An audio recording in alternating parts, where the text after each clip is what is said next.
Hello friends, तो लोग कहते हैं कि टेरेस गार्डन से सब्जियों की पूर्ति नहीं होती है घर में। तो मैं आपको आज दिखाना चाहता हूँ कि कैसे की जाती है। ये देखिए, एक लौकी यहाँ लगी हुई है, दूसरी लौकी यहाँ लगी है, तीसरी यहाँ लगी है, और उसके बाद यहाँ देखिए आप, चौथी ये रही, पाँचवीं, छठवीं, सात, एक वहाँ पर है 9, और एक वो वहाँ आगे भी दिख रही है आपको। इस तरह टोटल हो गई 10।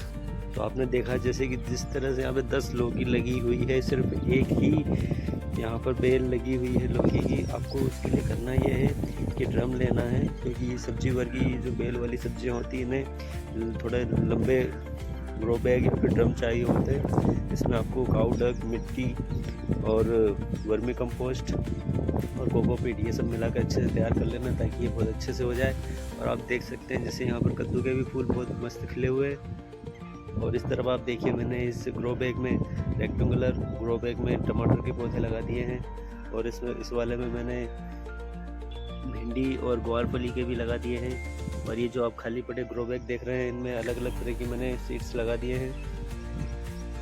और जैसा कि आप यहाँ देख पा रहे हैं, तो यहाँ पे 2 मिर्ची के बड़े बड़े 2 पौधे दिखाई दे रहे हैं। इनमें बहुत ही मिर्ची लगना चालू हो गई है, और अब ये पत्ते भी लग रहे हैं, सब्जी लायक हो चुके हैं।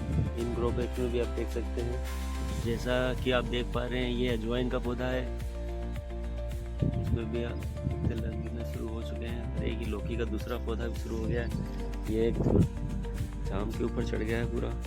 अगर आप चाहते हैं कि आपके भी टेरेस गार्डन पर अच्छे से सब्जियां ग्रो करें, तो आपको इनमें कुछ बातों का ध्यान रखना होगा। जैसे कि आपका ग्रो बैग का चुनाव, आपकी सब्जी किस तरह की है, उसकी जड़ कैसी जाती है, उसकी जड़ फैलती है या फिर ज़्यादा गहराई तक जाती है, तो उस हिसाब से आपको ग्रो बैग लेना है। और सबसे ज़्यादा एक मैटर करती वो बात होती है कि आपकी मिट्टी बहुत ज़्यादा उपजाऊ होना चाहिए। ज़रूरी नहीं कि मिट्टी ज़्यादा हो, मिट्टी कम भी होगी चलेगी, मगर वो उपजाऊ बहुत होना चाहिए। उसके लिए आपको गोबर की खाद प्लस वर्मी कंपोस्ट और उसमें कोकोपीट और नीम की खली, इनको अच्छी मात्रा में मिलाइए और अच्छी सी मिट्टी तैयार कीजिए, ताकि पौधे हेल्दी हो और अच्छे से पनप सकें, और आपको किसी भी तरह की कीटाणु या बैक्टीरिया को उनको लड़ने की ताकत मिले, और आपको कम से कम दवाइयों का इस्तेमाल करना पड़े।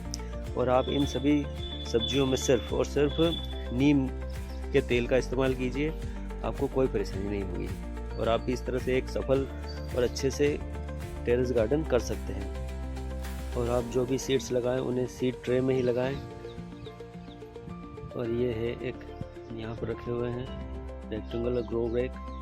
अलग अलग ग्रो बैग अलग अलग सब्जियों के लिए इस्तेमाल किए जाते हैं, जैसे कि इनमें आप टमाटर, मिर्ची, धनिया आदि लगा सकते हैं। और इन साइज के ग्रो बैग्स में आप भट्टे, टमाटर, मिर्ची लगा सकते हैं। और इन इन सर्कल वाले ग्रो बैग में आप धनिया, मेथी, पालक, पत्तेदार सब्जियां लगा सकते हैं। और ये आप कुछ 3 बड़े साइज के ग्रो बैग देख रहे हैं, तो इनमें आप हाइब्रिड, आप इनमें ग्राफ्टेड नींबू का हुआ और दूसरे पौधे लगा सकते हैं आप इसमें। इन बड़े ग्रो बैग्स में आप ग्राफ्टिंग कलम, जैसे नींबू हुआ, आम, जाम, पपीता, इनको आप लगा सकते हैं। बाकी आप जो ये देख रहे हैं गोल वाले, तो इनमें हरी पत्तेदार सब्जियां लगाइए, और इनमें आप दूसरी तरह की सब्जियां लगा सकते हैं।